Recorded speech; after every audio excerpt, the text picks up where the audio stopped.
As Al-Qaeda-inspired militants push Iraq closer to civil war, President Obama is faced with a huge decision on just how involved the U.S. should get. This is Special Report.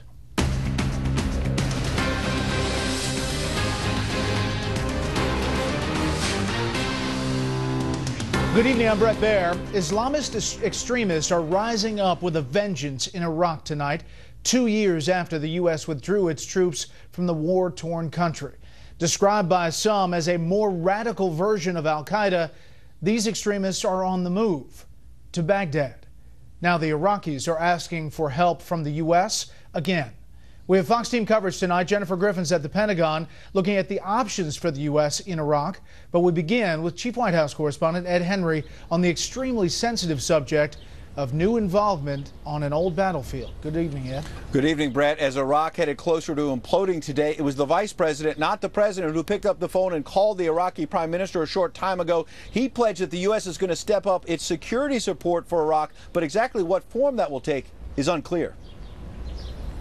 Iraq was on the verge of a full-scale meltdown today, with thousands of Iraqis fleeing Mosul, which, like the city of Tikrit, has been overrun by Al-Qaeda-inspired militants. Republicans warning after a closed-door briefing the group's goal may be building an Islamic State to launch another 9/11. I don't know what the president's being told, but what I heard today scared the hell out of me. The worst is yet to come, and this place is completely falling apart. Meanwhile, Kurdish soldiers took control of the oil-rich city of Kirkuk in the north without a fight from Iraqi soldiers, as the price of oil soared to over $106 a barrel. Amid reports, the U.S. rejected a plea from Iraqi Prime Minister Nouri al-Maliki to launch airstrikes against the extremists. Iraq is imploding so badly that Fox has learned that the head of Iran's Quds Force met today with Maliki to offer help to save Baghdad, as President Obama offered millions in humanitarian assistance to Iraq and hinted at military support as well. I don't rule out anything because we do have a stake in making sure that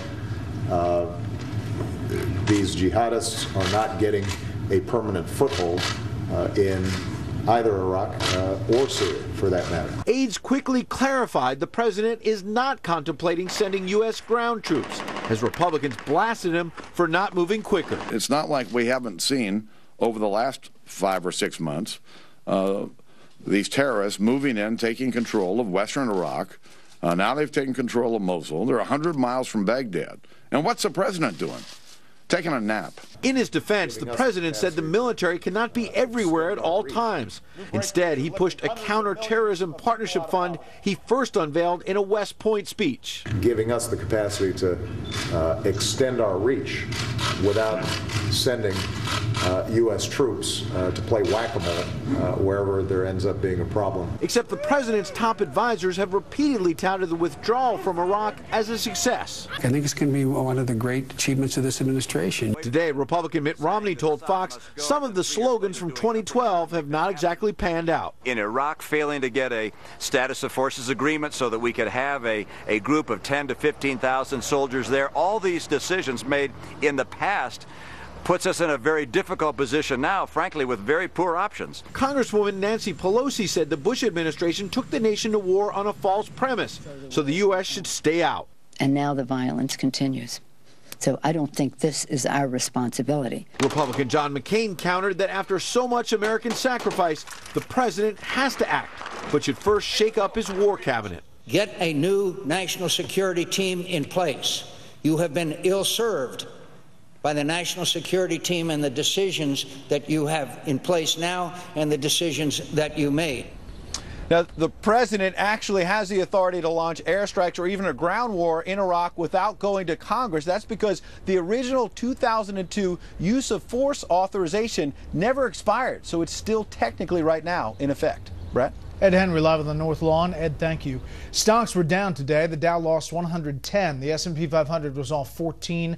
The Nasdaq fell 34. So what are the American military options in Iraq right now?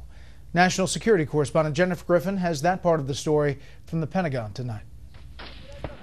The U.S. military is expediting requests from the Iraqi government for U.S. military aid and equipment. I know the President of the United States is prepared to make key key decisions in short order, and as he made clear earlier, options are on the table right now. U.S. military sources confirm Prime Minister Nouri al-Maliki made a new request this week for manned and unmanned air support from U.S. warplanes.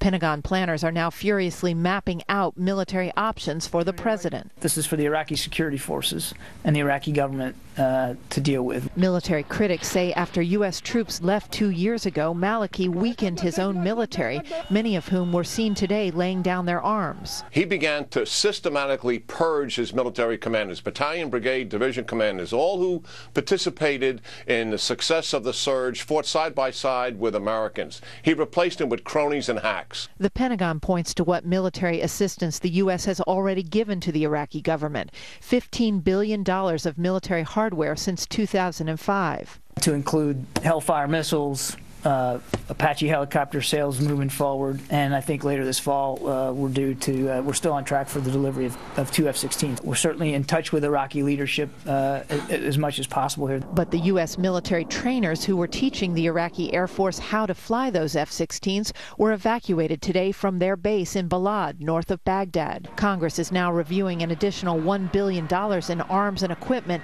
including 200 Humvees. And on Monday, U.S. special operators began a month of training for Iraqi special forces in neighboring Jordan. U.S. consultant David Tafuri, who is on the ground in Erbil, northern Iraq, described the situation facing Baghdad as a powder keg. It's hard to imagine that they have enough fighters and enough supplies and weapons to actually take the capital city of Iraq, but there is fear about that as well.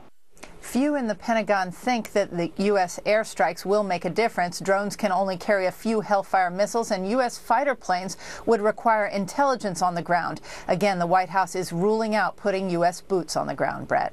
Jennifer Griffin live at the Pentagon. Jennifer, thank you. More on this with the panel. No one has been fired or disciplined for providing a CIA official's name to the media. Last month, the name of the CIA's station chief in Kabul, Afghanistan, was included on a note sent to thousands of reporters. White House Deputy Press Secretary Josh Earnest says the focus is on preventing what he called an inadvertent release of information from happening again. New evidence tonight poking more holes in the Obama administration's original explanation for the Benghazi terror attacks.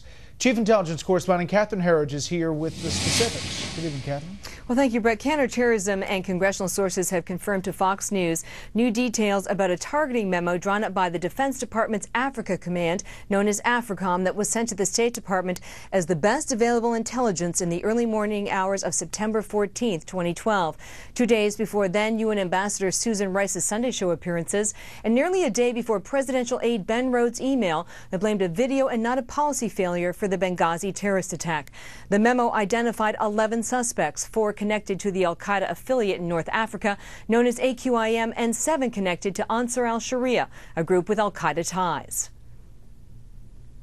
They knew from the get-go that Al-Qaeda was involved in this attack. So the idea that the Obama administration didn't know that early on, or that they suspected it was something else entirely, basically is willful blindness.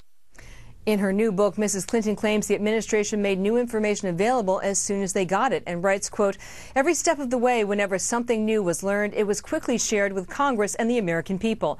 There is a difference between getting something wrong and committing wrong." And in response, a leading Republican who has seen the targeting memo is calling on the State Department to declassify and release it. This is a document from military intelligence, widely distributed to the State Department, the White House, the Pentagon, the intelligence community. It should have been something that was put out immediately, not nearly 2 years after the fact. Asked about the memo today, the State Department appeared to rewrite history. We described the perpetrators as terrorists from the beginning. We've discussed this fact over and over again. But in the first week after the attack, the State Department insisted it didn't know who was responsible, and they certainly did not use the word terrorist, Brett. Catherine, thank you. Up next, the power play for the GOP's #2 spot in the House. First, here's some of our Fox affiliates and what they're covering around the country tonight. Fox 10 in Phoenix, where one priest is dead and another is in critical condition after they were attacked at a church Wednesday night. The suspects are still at large. Fox 5 in New York, with the death of an actor and civil rights activist Ruby Dee. Her long career spans stage, radio, television, and film. Ruby Dee was 91. And this is a live look at Chicago from Fox 32. They're covering the fight over Donald Trump's branding of his 96-story hotel and tower along the Chicago River. Mayor Rahm Emanuel calls it tasteless. Trump calls it magnificent and popular. That's tonight's live look outside the Beltway. From Special Report, we'll be right back.